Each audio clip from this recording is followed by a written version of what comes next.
ابو سعید خدری رضی اللہ تعالی عنہ سے روایت ہے کہ رسول اللہ صلی اللہ علیہ وسلم نے فرمایا، تم سے پہلی امتوں میں ایک شخص تھا جس نے 99 قتل کیے تھے۔ اس نے پوچھا کہ زمین کے لوگوں میں سب سے زیادہ عالم کون ہے؟ لوگوں نے ایک راہب کے بارے میں بتایا۔ وہ اس کے پاس گیا اور کہا کہ اس نے 99 قتل کیے ہیں، کیا اس کے لیے توبہ ہے؟ راہب نے کہا کہ نہیں، تیری توبہ قبول نہ ہوگی۔ تو اس نے اس راہب کو بھی مار ڈالا اور 100 قتل پورے کر لیے۔ پھر اس نے لوگوں سے پوچھا کہ زمین میں سب سے زیادہ عالم کون ہے؟ لوگوں نے ایک عالم کے بارے میں بتایا تو وہ اس کے پاس گیا اور پوچھا کہ اس نے 100 قتل کیے ہیں، کیا اس کے لیے توبہ ہے؟ وہ بولا کہ ہاں ہے۔ اور توبہ کرنے سے کون سی چیز مانے ہے؟ تو فلاں ملک میں جا اور وہاں کچھ لوگ ہیں جو اللہ تعالیٰ کی عبادت کرتے ہیں، تو بھی جا کر ان کے ساتھ عبادت کر، اور اپنے ملک میں مت جا کہ وہ برا ملک ہے۔ یہ بات توجہ طلب ہے کہ انسان کی نیکی کس سرزمین پر متاثر ہو جاتی ہے۔ وقتاً انسان گناہگار لوگوں کے درمیان رہتا ہے تو اس کے لیے نیکیاں کرنا مشکل ہو جاتا۔ بعض وقت لوگ ایسے ہوتے ہیں کہ انہیں نیکی کی تلقین کی جائے تو وہ نیکی کی طرف آ جاتے ہیں، لیکن کچھ اتنے سنگ دل، اتنے کرخت مزاج کے لوگ ہوتے ہیں کہ وہ نہ تو خود نیکی کے راستے پہ آتے ہیں، نہ دوسروں کو اس راستے پہ آنے دینا چاہتے ہیں۔ نیکی کے راستے کی جو لوگ رکاوٹ بنتے ہیں ان کے درمیان رہنا ایک جرم بن جاتا ہے۔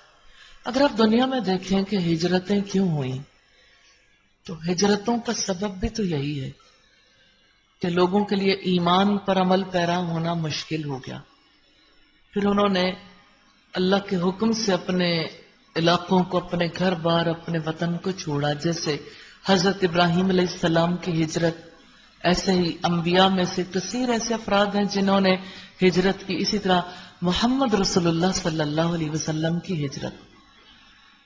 دنیا میں یہ سلسلہ کل تک ہی نہیں تھا، یہ سلسلہ آج بھی جاری ہے، کیونکہ جب تک انسان رہیں گے انسانوں کے کسی نوعیت کے مزاج بھی رہیں گے۔ اس لیے ضرورت اس امر کی ہے کہ انسان اپنے ایمان کو بچانے کی فکر کرے۔ کسی نے کہا، میں بھی تو گرد آلود فضاؤں میں رہتا ہوں، میرا بھی تو دامن میلا ہو سکتا ہے۔ تو بات ہے ماحول کی، ماحول اثر انداز ہوتا ہے۔ اس لیے راہب نے اس علم سے جو اللہ نے دیا اور اپنی عقل سے یہ فیصلہ کیا کہ اب اس شخص کو گناہگار لوگوں کی سرزمین میں نہیں رہنا چاہیے۔ اس لیے اس نے کہا کہ ایسے علاقے میں چلے جاؤ جہاں لوگ اللہ کی عبادت کرتے ہیں، تو بھی جا کر ان کے ساتھ عبادت کر، اور اپنے ملک میں مت جا کہ وہ برا ملک ہے۔ پھر وہ اس ملک کی طرف چلا، جب آدھا سفر طے کر لیا تو اس کو موت آ گئی۔ اب عذاب کے فرشتوں اور رحمت کے فرشتوں میں جھگڑا ہوا۔ رحمت کے فرشتوں نے کہا کہ یہ توبہ کر کے صدق دل کے ساتھ اللہ تعالیٰ کی طرف متوجہ ہو کر آ رہا تھا، اور عذاب کے فرشتوں نے کہا کہ اس نے کوئی نیکی نہیں کی۔ آخر ایک فرشتہ آدمی کی صورت بن کر آیا اور انہوں نے اس کو فیصلہ کرنے کے لیے مقرر کیا۔ اس نے کہا کہ دونوں طرف کی زمین کو ناپو، اور جس ملک کے قریب ہو وہ وہیں کا ہے۔ سو انہوں نے زمین کو ناپا تو انہوں نے اس زمین کو قریب پایا جس کا اس نے ارادہ کیا تھا، پس رحمت کے فرشتے اس کو لے گئے۔ قتادہ نے کہا، راوی حدیث حسن نے کہا کہ ہم سے یہ بھی بیان ہوا کہ جب وہ مرنے لگا تو اپنے سینے کے بل بڑھا تاکہ اس ملک کے نزدیک ہو جائے۔ جو اس کے بس میں تھا اس نے اپنی طرف سے کوشش کی اور اللہ نے اس کی کوشش قبول کر لی۔ اس حدیث سے یہ پتہ چلتا ہے کہ اللہ کی مغفرت بہت وسیع ہے، کہ اللہ تعالیٰ 100 لوگوں کے قاتل کو بھی معاف کر سکتا ہے۔ جتنی انسان کے اندر گناہگاری پائی جاتی ہے، رب کی مغفرت اس سے بہت وسیع ہے۔ سورہ زمر کی آیت نمبر 53 میں فرمایا ان اللہ یغفر الذنوب جميعا انہ هو الغفور الرحیم، یقیناً اللہ تعالیٰ سب گناہوں کو بخش دیتا، یقیناً وہی بخشنے والا رحم کرنے والا۔ اور مستدرک حاکم کی روایت ہے 1994 نمبر پر،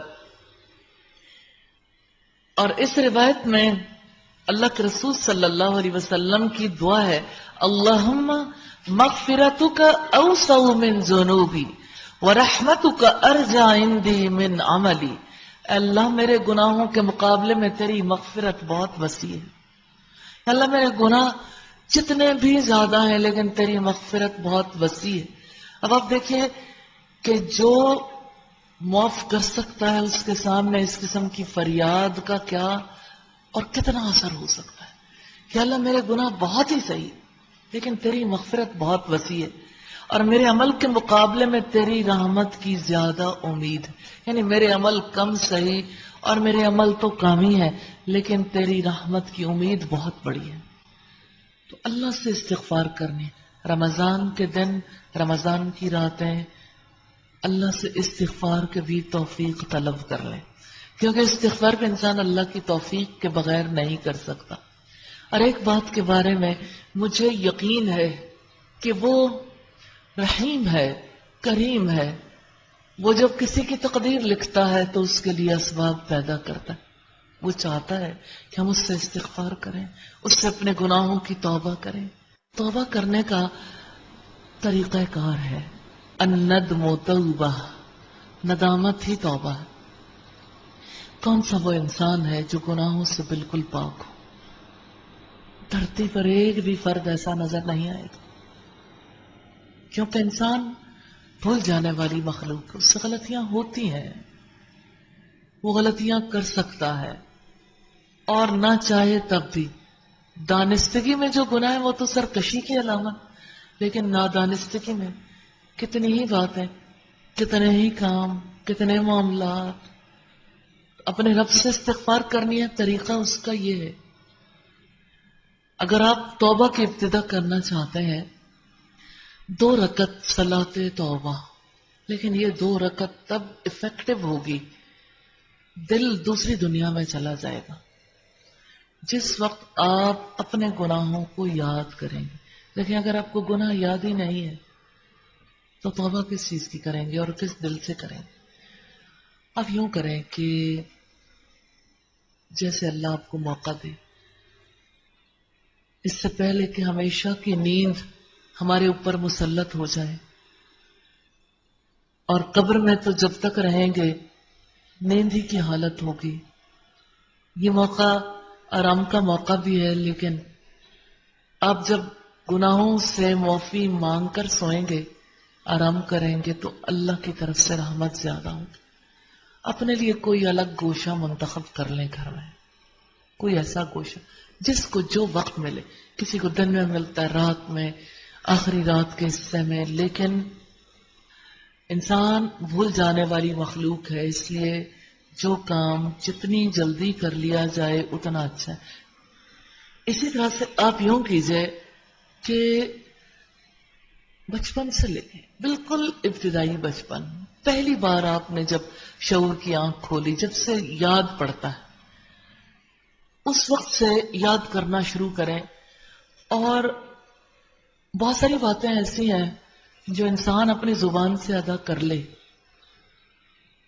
تو اس کی کیفیت بہت مختلف ہو جاتی ہے۔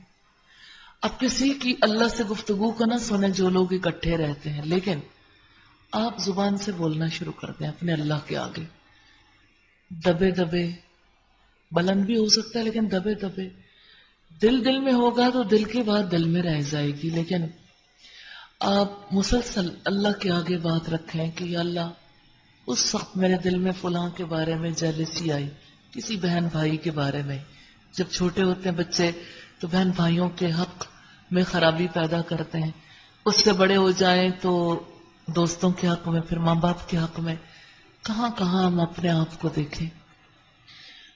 جو خرابیاں دل کے اندر آئیں، مثال کے طور پر جیسے کسی کی شکایت وہاں سے لگائی ہو، وہ بھی سوچیں، اس کو بھی غور کریں کہ یا اللہ یہ چیز میرے اندر پروان چڑھ گئی، یہاں سے میرے اندر خرابی کا آغاز ہوا تھا، فلاں موقع پر میں نے جھوٹ بولا. جب بچپن کے چھوٹے چھوٹے واقعات کو یاد کریں گے اس کے بعد آپ کے لیے آسانی ہو جائے گی. آگے کے ایسے لگے گا فائلیں کھلتی جا رہی ہیں، دھماکے ہوتے جا رہے ہیں، ایک فلم ہی چل نکلی. اور جہاں جہاں چھوٹی چھوٹی باتوں کو یاد کریں گے بڑی بڑی اللہ کے آگے یہ بات رکھیں کہ یا اللہ میں نے یہ خطا کی، اور یا اللہ تو نے پھر بھی مجھے موقع دیا، تو نے پھر بھی مجھے کھانا دیا، تو نے پھر بھی مجھے زندگی گزارنے کے لیے سارے مواقع دیے، میں پھر بھی خطائیں کرتی رہی، اور یا اللہ تو پھر بھی مجھے اپنے راستے پہ لے آیا. یا اللہ میرے ایک ایک گناہ کو ایسے دھو ڈال جیسے پانی سے کسی چیز کو دھویا جاتا ہے، جیسے سفید کپڑے کو پانی سے برف سے اولوں سے دھویا جاتا ہے، یعنی جو چیز جس کو اویلیبل ہے. کہ یا اللہ ایسے داغ ہیں جو پختہ ہو گئے، یہ داغ لگا، یا اللہ یہ میری بخیلی کی عادت نہیں جاتی، یا اللہ یہ میری جھوٹ کی عادت نہیں جاتی، یا اللہ میں پختہ ہو گئی ان برائیوں میں، یا اللہ میں نے فلاں جرم کیا، فلاں کیا، فلاں کیا، فلاں کیا. اپنے اللہ کے آگے اعتراف کرتے جائیں. میں ایک چیز آپ کے سامنے رکھنا چاہتی ہوں کہ ایسی صورت میں بالکل اس بات کی پرواہ نہ کریں ارد گرد کون ہے، کون کیا کر رہا ہے، کسی کی طرف توجہ نہیں کرنی، کسی کونے میں چھپ جائیں. آپ کی ہچکیاں بن جائیں گی، بھگنے دیں. آپ کے آنسو آپ کے کپڑوں کو بھگو دیں گے، بھیگنے دیں. یہی توبہ کے آنسو ہی تو انشاءاللہ تعالیٰ گناہوں سے پاک ہونے کا سبب بنیں گے. اور اللہ سے جب مانگتے چلے جائیں گے، کرتے چلے جائیں گے، پھر آپ آج کل کے دنوں میں آ جائیں، پھر اللہ سے طلب کریں یا اللہ تو مجھے پاک کر دے میرے گناہوں سے، اور پھر نیکی کی توفیق طلب کریں. پھر اللہ سے مانگیے اللہ کی کتاب کے سچے علم کو، اللہ کے حبیب کی زندگی کی اتباع کو. پھر اللہ سے طلب کریں کہ یا اللہ مجھے ایسی زندگی گزارنے کی توفیق دے دے جو میں تجھے پسند آ جاؤں، اور یا اللہ مجھے آخرت کے اندیشے میں جینے کی توفیق دے دے، اور یا اللہ تو میری زندگی کو قبول کر لے. پھر اپنے لیے، اپنے گھر والوں کے لیے، اپنے بچوں کے لیے، اور جتنے رشتہ دار ہیں سب کے لیے مانگیے. پھر آپ دیکھیے گا کہ کیفیت کیا ہو جاتی ہے. پھر دیکھیے گا دعائیں قبول ہوتی ہیں یا نہیں ہوتی. پھر دیکھیے گا کہ زندگی بدلتی ہے یا نہیں بدلتی. تو انشاءاللہ تعالی آج آپ نے یہ کام ضرور کرنا ہے انشاءاللہ. تو جب آپ یہ سب کچھ کر لیں گے اس کے بعد اپنے ذمہ لازم کریں استغفار. تھوڑی تھوڑی دیر پر استغفار کی تسبیح کریں، پھر یاد کریں، بار بار یاد کریں. یہ بات کبھی نہ سوچیے گا کہ بس یہ گناہ معاف ہو گئے اور اب مجھے معافی کی ضرورت نہیں. پھر ہی تو استغفار میں لطف آئے گا.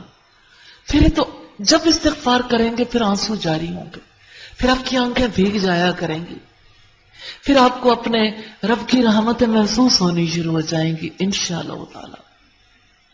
تو اس طرح سے اللہ کی مغفرت کا یقین رکھتے ہوئے اور اس کی رحمتوں کا یقین رکھتے ہوئے آپ جب اللہ سے مدد مانگیں گی انشاءاللہ تعالی اللہ تعالیٰ کی رحمت ہوگی اور اللہ تعالیٰ ڈھانپ لیں گے. پھر آپ کی جو کیفیت ہوگی آپ چاہے تو اسے لکھ لیں، اپنی کیفیت کو پھر لکھیے گا. جو کیفیت بھی آپ کی ہوئی، ہو سکتا ہے کہ یہی توبہ کے آنسو لوگوں کے لیے بھی معاون اور مددگار بن جائے. آپ کی جو کیفیت تاری ہوئی، میں آپ کی غلطیوں، آپ کی خطاؤں، گناہوں کی بات نہیں کرتی، لیکن جو آپ کی کیفیت ہو، کیفیت آپ لکھیے، جو بھی آپ لکھنا چاہیں ٹوٹے پھوٹے لفظوں میں بھی، کیونکہ اس طرح سے ہو سکتا ہے کہ ان لوگوں کی بھی ہیلپ ہو جائے جو توبہ کرنا نہیں جانتے. ہو سکتا ہے کچھ اور گناہ گار انسان اپنے رب کی طرف لوٹ آئے، ان پر بھی اللہ کی رحمت ہو جائے. تو اللہ سے دعا ہے اللہ تعالی ہمیں اپنی طرف بڑھنے کا ہر راستہ آسان فرما دے.